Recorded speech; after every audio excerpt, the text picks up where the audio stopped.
ఏది అయినా ట్రై చెయ్యి ఆచి చికెన్ మసాలా. ఆచి చికెన్ మసాలా. పశ్చిమాసియాలో యుద్ధ జ్వాలలు అమెరికాకు కంటి మీద కునుకు లేకుండా చేస్తున్నాయి. ఇరాన్ మెరుపు దాడులతో మధ్యప్రాచ్యంలోని అమెరికా సైనిక స్థావరాలు కకావికలమయ్యాయి. యుద్ధం 4వ వారంలోకి ప్రవేశించగానే అమెరికాకు ఆర్థిక నష్టం అంచనాలకు మించి ఉందని నిపుణులు చెబుతున్నారు. అంచనాలు తలకిందులు కావడం వల్ల పెంటగాన్ వేల కోట్ల డాలర్ల అత్యవసర నిధుల కోసం ఎదురుచూస్తోంది. అసలు ఆ రణక్షేత్రంలో అమెరికాకు జరిగిన నష్టమేంతో ఈ కథనంలో చూద్దాం.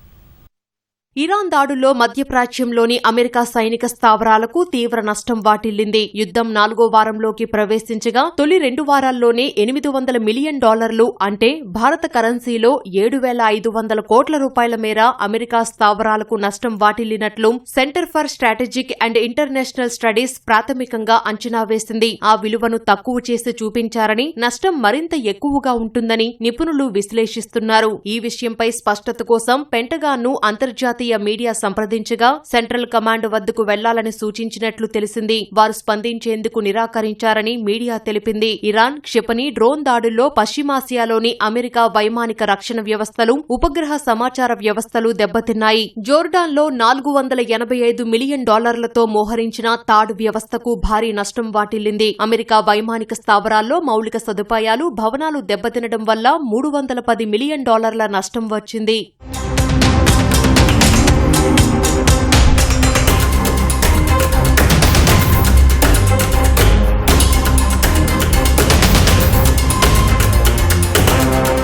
కువైట్లోని అలీ అల్ సలీం, ఖతార్లోని అల్ ఉదీద్, సౌదీలోని ప్రిన్స్ సుల్తాన్ స్థావరాలపై 1 కంటే ఎక్కువసార్లు దాడులు జరిగినట్లు ఉపగ్రహ చిత్రాల ద్వారా గుర్తించారు. బహ్రెయిన్లోని అమెరికా నావికా స్థావరంలోని 2 రాడార్లు ధ్వంసమైనట్లు ఉపగ్రహ చిత్రాలు చూపించాయి. థాడ్ వ్యవస్థ దెబ్బతినడంతో దక్షిణ కొరియాలో మోహరించిన థాడ్ను అమెరికా మధ్యప్రాచ్యానికి తరలించాల్సి వచ్చింది. ఈ నేపథ్యంలో ఉపగ్రహ చిత్రాలను విడుదల చేయకుండా అమెరికా సంస్థలపై ప్రభుత్వం ఆంక్షలు విధించింది. ఆ కారణంగా పూర్తిస్థాయి విశ్లేషణకు ఆటంకం ఏర్పడిందని సిఎస్ఐఎస్ నివేదిక తెలిపింది. ఈ యుద్ధంలో ఇప్పటి వరకు అమెరికా 13 మంది సైనికులను కోల్పోయింది. నష్టం విషయాన్ని పక్కన పెడితే ఈ యుద్ధం కోసం తొలి 6 రోజుల్లో 95,000 కోట్ల రూపాయలు ఖర్చు చేసినట్లు అమెరికన్ కాంగ్రెస్ కు పెంటగాన్ వివరణ ఇచ్చింది. తొలి 12 రోజుల్లో దాదాపు 130,000 కోట్లు వ్యయమైనట్లు వెల్లడించింది. మరోవైపు యుద్ధం లక్ష్యాలను నెరవేర్చేందుకు అత్యవసరంగా $200 బిలియన్ అంటే దాదాపు 18 లక్షల కోట్ల అత్యవసర నిధులు అందించాలని అమెరికా రక్షణ శాఖ ప్రతిపాదనలు చేసింది.